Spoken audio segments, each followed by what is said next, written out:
Part 2. Strengthening the Soul. Introduction to Strengthening the Soul. Law of Attrition, St. Germain, 10th October, 2021. Invocation. I am, giving conscious recognition daily, commanding God authority of life, calling forth the great cosmic fire breath of cosmic Christ love from the great central sun. The blessing and purifying power of your love from the great mountain ranges are expanding everywhere, holding protection and illumining all that is constructive. Violet flame, blaze and surge ceaselessly through the atmosphere of earth and within the I Am One World nation of all cities, towns, and homes of the people. You are God's love, the living sacred fire everywhere. St. Germain. Greetings, dear ones. As we move deeper into the understanding of what the cosmic Christ love represents and what it does not represent, I would like to bring today by placing before you something that few, if any, have given any weight of confidence, of authority to. This authority I have spoken to you about many times throughout the Ega discourses, and especially in the I Am Freedom Divine Alchemy classes. Yet, I had to dissolve these classes due to the fact that most of those who attended the classes still did not see the value of what was given, and who, in their lack of awareness or inability to perceive that which was unseen within them, the tests were given, but only a few passed those tests. And so the tests continue. But I want to tell you this. It is not the test, for you will never have to be tested again if you could only look beyond your misconceptions of who you think you are. Let me explain further. Dear brothers and sisters of my heart, the world is heading for a huge collapse in what it sees itself as, much in the same way as you see yourselves have fallen away from what you believe you are. Yet the difference is you know better. You have the direct guidance from your I Am presence so that you will not have to feel the pain and suffering that so many more will have to contend with. And that is why it is so extremely important that those who have the power of divine understanding will have already risen above the chaos that will soon be upon the doorsteps of the hearts of the whole human race. But here's the thing you need to know now. We all know here with positivity and definitely, if you want to achieve a thing, anything, you must hold your attention fixed upon that goal. Do not worry about the means brought about to make that success, but keep your attention fixed upon the goal. You know the goal. You know the purpose. Know then that this great power and intelligence, the mighty I Am presence, is the only intelligence and power acting. Then, whatever conditions are required in the outer world to bring the success of the plan and magnetize the correct and most appropriate people into this ashramic group of synthesis for its success and achievement, it will be fulfilled quite naturally by the wisdom of the I Am presence acting through you. And herein, all errors and mistakes will cease from your lives and experiences. And in turn, these will expand out into the outer world in accordance with cosmic law. This is an accurate law, and it cannot fail. It never has and never will, because you are dealing with the most powerful law in the universe, your own life. The law of life, the law of one. There is nothing in the world or this universe that has any authority over your life. That is, the life you lead while holding true to and obedient to your I Am presence as the cohesive power of divine love that guides you while in the life you live within your biology. The crash in the mid-1930s, where people around the world lost everything overnight, and the recession brought untold devastation to societal life.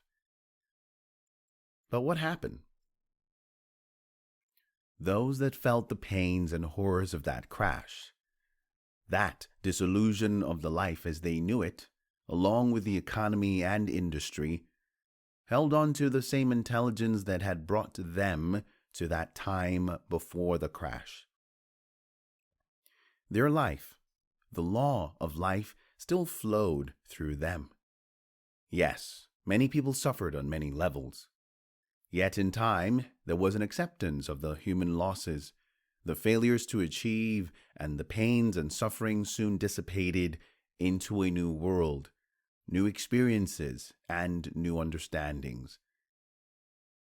The consciousness at the time was not as high as it is now, but by the mid-1940s, spiritual movements began to shine forth that were in truth born out of the ashes of that devastating time. Had those who lost the most and who felt the greatest pain reversed all adverse feelings of anger, frustration, loss of hope, and many other feelings such as abandonment, and said to God, even if they did not know of the I Am, said, Almighty God, I achieved that which I had in my life once. I refuse acceptance of this appearance of what I have just been through. I shall go forward and attain, grow, and develop again. This time with even greater determination and understanding. The way would have been open, not just for a few, but this time for the many, and they would have attained more quickly than in the beginning, because they had a new momentum gained, based upon a higher awareness that they were not limited to or by the old human consciousness. That is where mankind stands once again today. The moment one admits failure in their feelings, that quality is compelled to act there, and it will rush out and repel everything from it. No matter how much apparent loss has been in your life, don't ever let your feelings once again admit that you are not what you have come to be. Say, my past life may have gone, but the same intelligence, power, and ability which I unknowingly had then is consciously right here now. For that I can be grateful and rise up this time in the name of God to live a new life of oneness within the Father's light and the Mother's love. And this would be true as the Father and Mother of all creation is true. Mankind, through mass suggestion, have believed that they have not the same vitality and energy because of the gathering of years. They crumble up under the pressures and say, well, I think it's no longer any use. It's just too difficult to do anything I believe in anymore that gave me pleasure and lifted my life to make it bearable.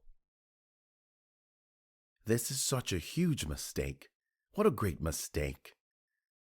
Of course, mankind has not known that they were connected with the greatest power in the universe in the past. But now you today, who do know, can reverse all these old conditions. I am asking you all to straighten up and stand tall and fill your backbone with the cosmic white firelight substance, which in turn awakens everything that you are to your presence, and call forth that mighty energy and vitality into your body, where you could restore your life from what you once knew as your human life to our octave of life. Every one of you who will be honest, sincere, earnest, and determined to the power of light of your own heart, we will give you every assistance that is possible for your victory from this day forward, as we have given it to you since the mid-1930s to those who turned to us for help. But you cannot afford to yield to the suggestions of the outer world and chaos that is pending and allow it to consume your thoughts, words, and feeling bodies in a single thing. If you do, you invite everything that is accumulated in human limitations to again enter your world. I shall call most earnestly for the strength and courage and power to act within your feeling world that does release the power, intelligence, and energy from your own I Am presence, which will sustain you until you are conscious yourself of the victory that you can have. Do not waste your energy and expect success. It cannot be done. You are not being deprived of anything, but everything life holds is being added unto you. 5 minutes attention to the I Am presence, feeling those mighty currents of energy charging into and through you and giving you an enthusiasm and buoyancy of youth with unlimited vitality and health will be greater than you can ever imagine. Therefore today, remember that you are moving in the outer world of a seething vortex of chaos, confusion, and misinformation that suggests you are weak and powerless without the help of those seemingly powerful leaders of your world. They are so strong-willed, but you are stronger, and your will is God's will, making them powerless. And who shall come to be dependent upon you as their salvation? Stand strong enough, unmovable and immutable, repelling all that is not God's divine purity of love and truth, and the success and victory will reign supreme. As destructions and disruptions gain momentum, trying to compel you to conform by its impelling forces, remember who you are and stand firm in the presence of God before all that you will be presented to face off against. These are the laws, dear hearts. They will set you free if you will only study and apply them. They cannot act for you without your rightful and true application, but they will produce powerful results if you will but apply them, where they will give you all confidence and, in the power of your I Am presence, clear your world and set you free to set humanity free in the victory of your success. Dear souls, the question has been asked. Question: what then is our immediate purpose? Answer: your goal is the finding of the kingdom of God within yourself first. Know thyself first. The aim of the goal and purpose of those backing this work is then to help and encourage all earnest seekers by providing the necessary information, knowledge, and guidance toward self-discipline and training that will enable them to attain their own spiritual enlightenment individually and then as a united group force field. The master within the heart of each seeker will call to themselves their own I Am presence. This is not about trying to awaken those who are still asleep. This purpose will awaken those, quite naturally, in accordance with cosmic law and the consciousness of those people in their own soul time and space, and in the way that will best serve their own lessons and balancing of their own karma. That is not your domain. That is our domain. Your immediate purpose is to follow and remain obedient to your I Am, where its knowledge, love, and power are ever available and will be given freely to those who no longer seek anything for self, but only to help and serve their fellow brothers and sisters. Seek ye first the kingdom of heaven, the God within. Spiritual enlightenment can be gained only upon the straight and narrow path that leads to the kingdom. Therefore, the seeking of the kingdom must be made the first thing in your new life. That sets your feet firmly upon the path that will keep you from straying off the path and thus making unnecessary errors and mistakes. It is not impossible to find the kingdom, no matter how long or how unsuccessfully you have sought in the past. All that it takes is earnest and determined, committed, and wholehearted effort under the guidance that will be given to you by the mighty I Am presence. But it must be the first and the supreme desire of your heart. No other desire can supersede it.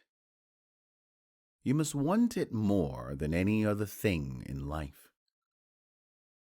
When that desire becomes supreme, it will not be long, for all the brothers and sisters in the kingdom nearest you will be with you in your search, helping, inspiring, and strengthening you in every possible way. Beloved Jesus told you in his discourse 11, TC, Why the Flag, Shifting Consciousness, Christ Jesus, 2021, 5:18. I quote, "The mind will tell you that, yes, there are new potentials for a new world, and it will seek to agree and set out the new laws and rules and orders, and it will tell you to resist all different ways of feeling, of how to be and how to act, that will support the new directives, as if it knows what is happening. The mind will speak of love, yet behold, that mind, still living from within the lower consciousness, will place the heart a prisoner of its own devised untruths, its own interpretations of the truth based upon its own rearrangement of the old paradigms of feeling safe and being in control. The mind will make all manner of qualifications that will sound to the unwary perfectly acceptable, for they too are coming from the same levels of awareness. The lower mind will use its intellect and tell you what it wants you to hear, thinking it is right and correct, that it knows what love is. Yet I tell you, it will not see its own intolerance or judgments that it holds onto from an unrecognized place within its past experiences.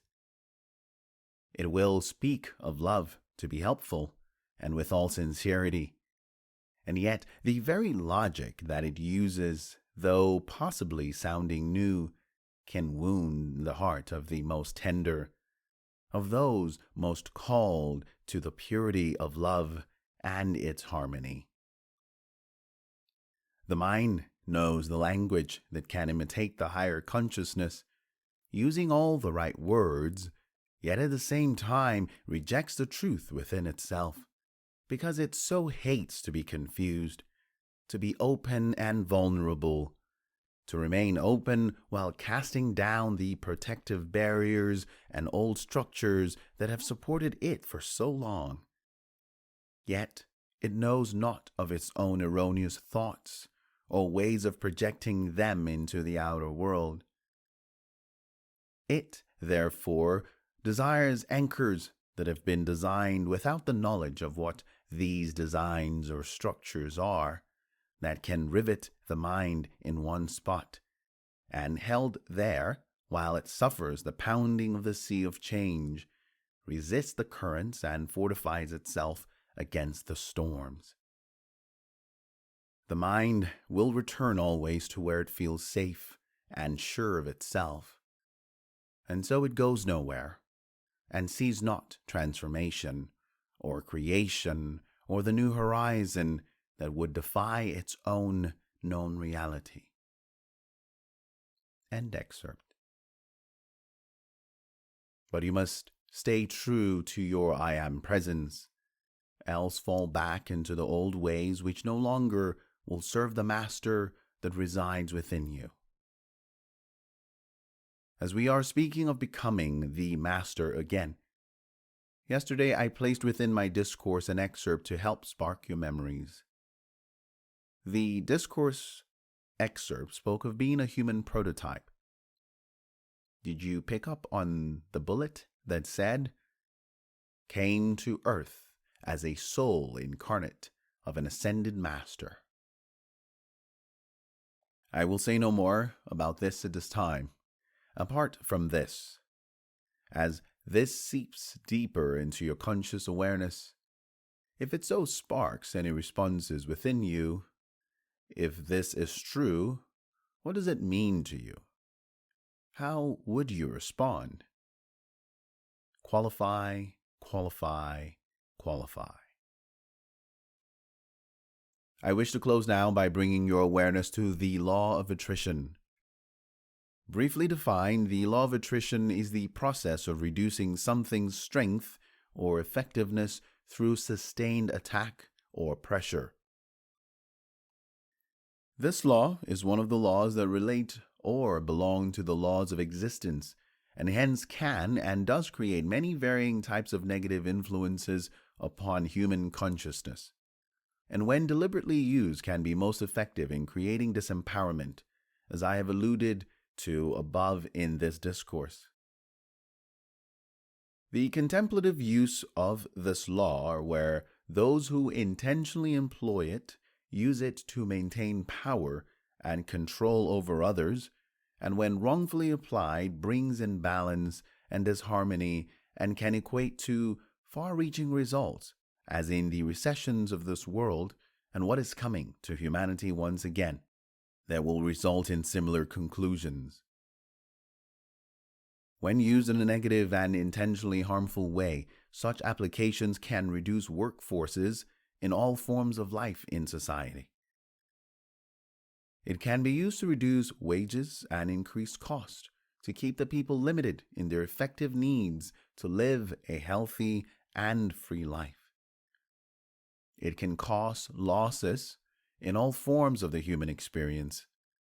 It can also remove people from positions in society and replace them with more experienced or more agreeable ones to the business owners. Some religions use attrition, placing it over the false belief in sin, to wear down their congregations that in turn subject them to disempowerment and hence the need to remain tethered to that church or belief system. Read the Christ letters to see how attrition was used toward the use of the seventh day. Attrition can also be applied to people who leave an education or training course before it has finished, thus resulting in a waste of energies and resources. It can also relate to the reduction or decrease or demise of personnel, membership, inclusion, association, affiliation, relationships, or participation in numbers, size, or strength to any group, community, or the gathering of the united force field. Attrition can also be applied to the wearing down of other physical things that occur either naturally, such as earthquakes, or by intentional physical action, such as manipulated and planned wars. To understand attrition, one needs to understand evolution, for without attrition, evolution cannot take place. It is a divine process that allows for and calls for change. Change to remove that which is old and to allow that which is new to come in play, or the awareness of an ever-expanding consciousness. So attrition removes old concepts and opens the way for new concepts, new ideas and new visions for humanity to grow, develop, and move higher in awareness, as I have explained above in my recession examples. So while attrition can seem negative and does indeed create hardships and chaos for many, and in the time to come the whole of the human race, it too has divine purpose. It is not wrong in terms of human experience. It is necessary to expand human experience by replacing what is old to allow the new to bring about higher consciousness and a better quality of life and freedom of spirit. Many will fight it, as the dark energies are doing right now, as they know their powers are about to be taken away from them. For these entities are not the consciousness of the mass of humanity. They are just a minority who think they know best and see humanity not as God beings, but slaves and workers to their own agendas. But that is not what the human race is for, nor ever was meant to be. So the law of attrition, although it may appear to be that which takes away, it, on the other side of the definition, that which is the part of the law of life, is the process of expanding people's strength or effectiveness of being through sustained change in consciousness for the divine purpose of greater truth, quality of life, and freedom of spirit. This law is all governed by the I Am presence, in allowance, knowing that what is seen is just the illusion of miscreation being corrected by the divine impulse of the cohesive power of God's love. I told you in the previous discourse, God has the answer to every problem. And even this global scale of a problem, the answer is made manifest in a way that is for the greatest good of all concerned. And you are part of that solution to resolve this massive problem. Remember then, dear hearts, pain and suffering, even death, is but an illusion. And within this holographic expression of the chaos now in your world, it is not about the physical manifestations, but the ever-expanding consciousness that does not die, does not hold on to pain or suffering. It is about the divine expression of God life, from the most distasteful to the most loving and joy-filled. This evolutionary world will one day pass also, and what will remain shall be glorious beyond measure. Only the Master within will know this. I am a pioneer working together with my group who truly knows how to love, who sees life and all in the light of the spiritual triad. I am creating an inner fusion that can be seen by the Masters.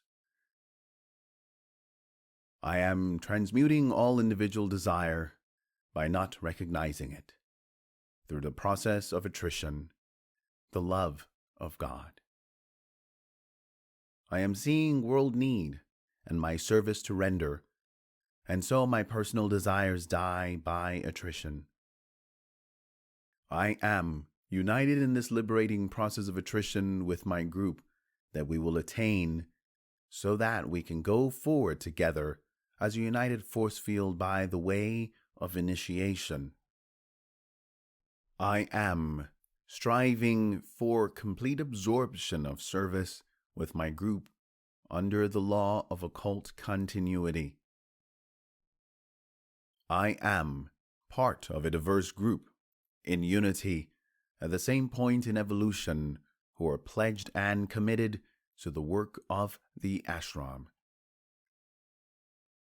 I am one with my group, a living organism with a diversity of qualities and potencies, initiates of a certain standing and degree, effective in manifestation upon the outer plane, in close contact with the master within.